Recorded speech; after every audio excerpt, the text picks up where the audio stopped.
So this is the updated hat deck that I built and played today. So just before this would have been actually a little bit different, but I arrived a little bit earlier for today's event in the hopes that I could get a couple of more of the bits and pieces, and I actually managed to get both of the cards that I wanted to pick up for this deck.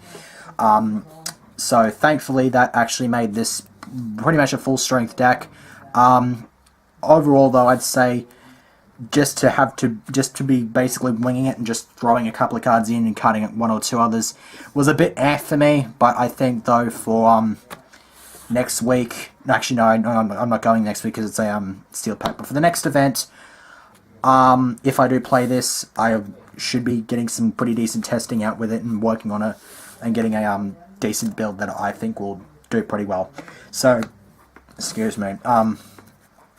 But theoretically, though, I did make quote-unquote top 8. Finished 6, but whatever. Like, there wasn't even a top 8, but it was fine. So, it wasn't that big a deal. So, just get on with the list.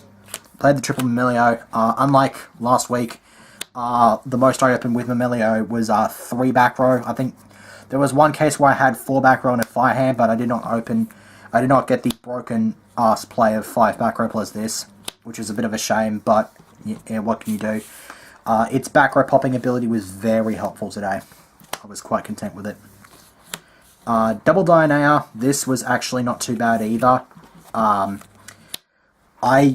think there was 1 or 2 games where I saw this before Mimilio, but I would usually find the Mimilio rather quickly anyway, so overall, this was not anywhere near as bad as it was last week or the week before.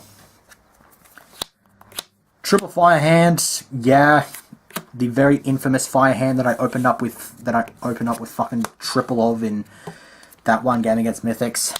Triple Ice Hand, which I actually opened one of these as well with the Triple Fire Hand, and I think my 5th card was a Sanctum. It was the worst goddamn thing ever. Then went back to Triple Moral Attack.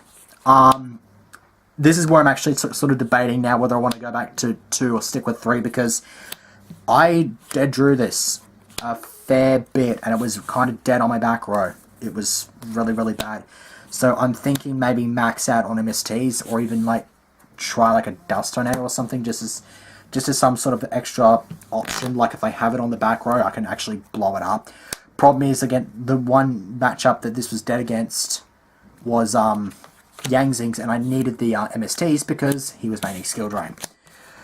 So that was kind of a terrible thing. And Max C, which I dropped and got a draw of Soul Charge, and I think that's it.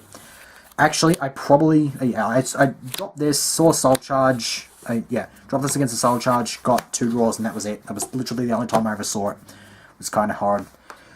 So that's it for the monsters. It was pretty standard, really. Spells, Triple Duality. This was not too bad at all. It didn't clog. I'd usually see only 1 of these per game. I don't believe I even ever saw the Starfoil one, because these are the supers and the Starfoil. I don't think I ever saw the Starfoil one. I think I only just saw the supers. It was kind of a weird thing. Mind you as well, I just sided the Starfoil one out most of the times, because you don't really need 3 duality going into game 2 and 3, because you just want to get your shit quick and push the game 1 win quickly. Double Lance.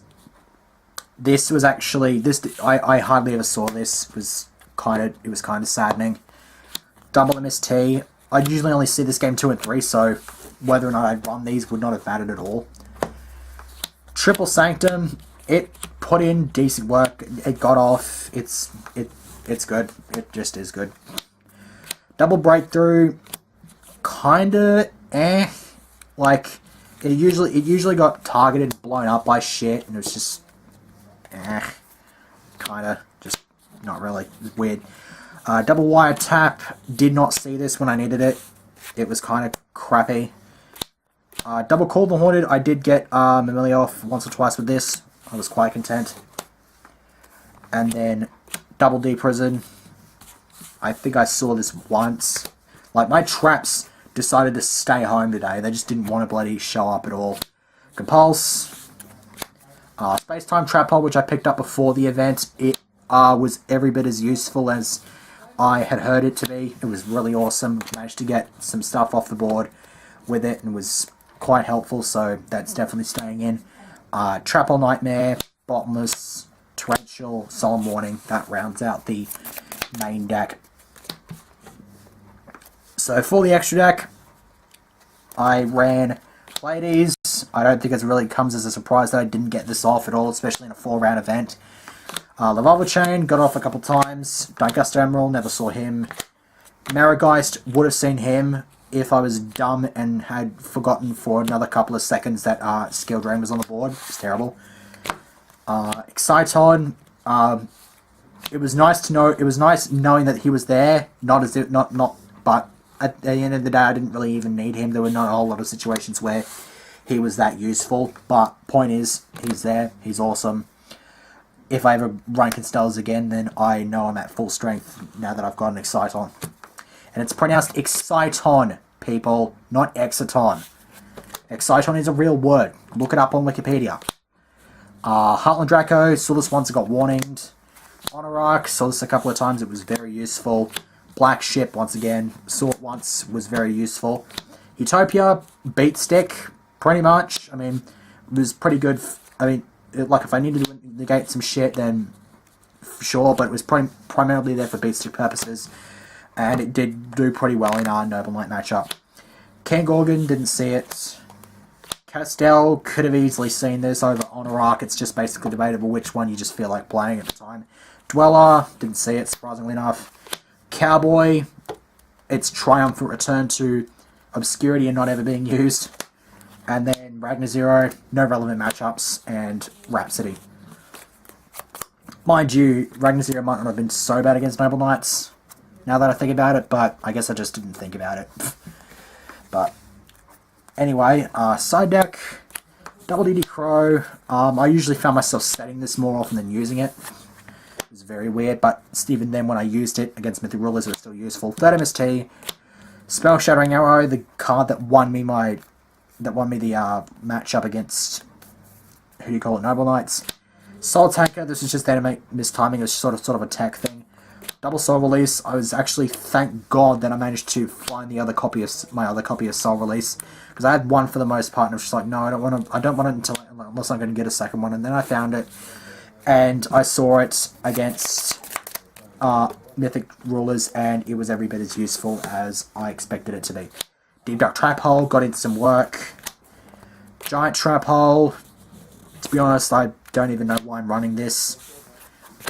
It's just kind of I suppose, if anything, Rogue Pendulum matchups, because people might think that they're good even now.